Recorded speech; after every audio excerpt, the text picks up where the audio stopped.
ومن أحسن قولا ممن دعا إلى الله وعمل صالحا وقال إنني من المسلمين.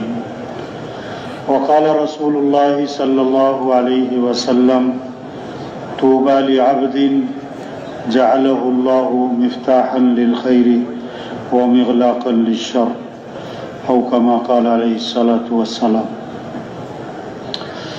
میرے دوست، اللہ پاک نے ہمیں دنیا میں ہمیشہ رہنے کے لیے نہیں بھیجا. جو دنیا میں آیا ہے اسے دنیا سے جانا ہے. ایک مسجد میں اعلان ہوا کہ فلاں صاحب کا انتقال ہو گیا، مغرب میں جنازہ ہوگا. جب جنازہ آیا تو 2 جنازے آئے. کسی نے کہا اعلان تو سنا تھا کہ مغرب میں جنازہ ہے، لیکن یہ تو 2 جنازے ہیں، دوسرا کس کا ہے؟ انہوں نے کہا دوسرا اسی کا ہے جس نے صبح اعلان کیا تھا. تو یہ دنیا اصل نہیں ہے، اصل تو آخرت ہے. ایک ڈاکٹر صاحب کلینک میں مریض کو دیکھ رہے، اس کی نبض پکڑی، نبض دیکھتے دیکھتے دیکھتے اپنا ماتھا میز پہ ٹکا دیا. اب مریض ڈاکٹر صاحب کو ہلا کے کہہ رہا ہے ڈاکٹر صاحب کیا ہوا کیا ہوا؟ تو ڈاکٹر صاحب فوت ہو چکے تھے. ایک ڈرائیور گاڑی چلا رہا تھا، سرخ اشارے پر گاڑی روک لی، سبز اشارے پر گاڑی نہیں چلا رہا ہے. لوگوں نے شور مچایا بھی گاڑی چلاؤ. جب اسے ہلا کے دیکھا تو ڈرائیور فوت ہو چکا تھا. یہ دنیا دھوکہ ہے، اصل آخرت ہے.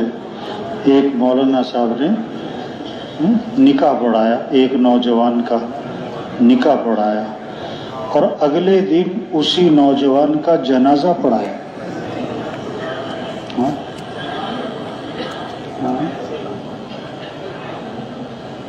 تو یہ نہیں کہ بوڑھے ہو کے مرنا ہے، جوان بھی مرتے ہیں.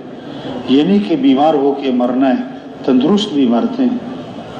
یہ نہیں کہ کاموں سے فارغ ہو کر مرنا ہے، انتہائی مصروف لوگ مر جاتے ہیں.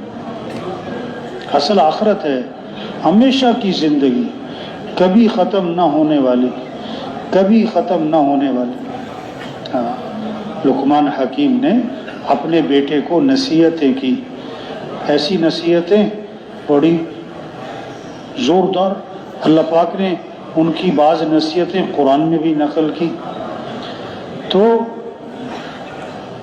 جب آخری وقت تھا نا لقمان حکیم کا، تو بیٹے کو بلایا، فرمایا کہ بیٹا ساری زندگی نصیحتیں کرتا رہا، اب میری زندگی کا آخری وقت ہے، میں تمہیں اپنی آخری 6 نصیحتیں کرتا ہوں. 6 نصیحتیں، ساری زندگی کا نچوڑ نکالا، ساری نصیحتوں کا نچوڑ نکالا. پہلی بات، پہلی نصیحت کہ بیٹا دنیا میں اپنے آپ کو اتنا ہی مشغول کرنا، دنیا میں اتنا اپنے آپ کو لگانا جتنا تمہارا دنیا میں قیام باقی ہے. جتنا تمہارا دنیا میں قیام باقی ہے اتنا اپنے آپ کو دنیا میں مشغول کرنا. دوسری بات فرمائی کہ بیٹا آخرت کی اتنی تیاری کر لینا جتنا آخرت میں قیام کا ارادہ ہے، جتنا آخرت میں قیام کا ارادہ ہے. اب دنیا میں کتنا رہنا ہے پتہ نہیں. اگر 100 آدمی بیٹھے ہوئے ہیں، آپ ایک سوال کرو تمہاری کتنی عمر ہو گئی، تو 100 جواب آئیں گے. 10 سال، 20 سال، 25 سال، 35 سال، 45 سال، 55 سال، 75 سال، 85 سال. دوسرا سوال کرو آپ کی کتنی عمر باقی ہے، تو ایک ہی جواب آئے گا کہ جی 1 منٹ کا پتہ نہیں. تو دنیا کا تو کوئی پتہ نہیں، اس لیے زیادہ لمبے چوڑے چکر میں نہ پڑنا. اور آخرت میں کتنا رہنا ہے کہ جی وہاں تو ہمیشہ رہنا ہے. تو جب ہمیشہ رہنا ہے تو اس کے اعتبار سے آخرت کی تیاری کر لینا بھائی.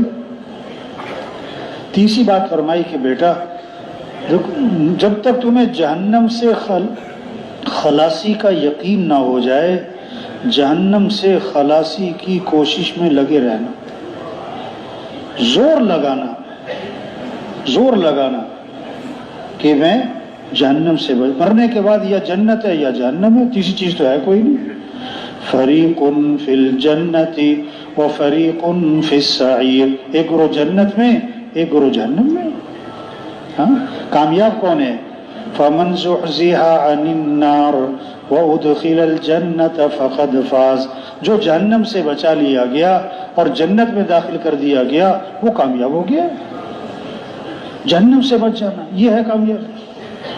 تو بیٹا جب تک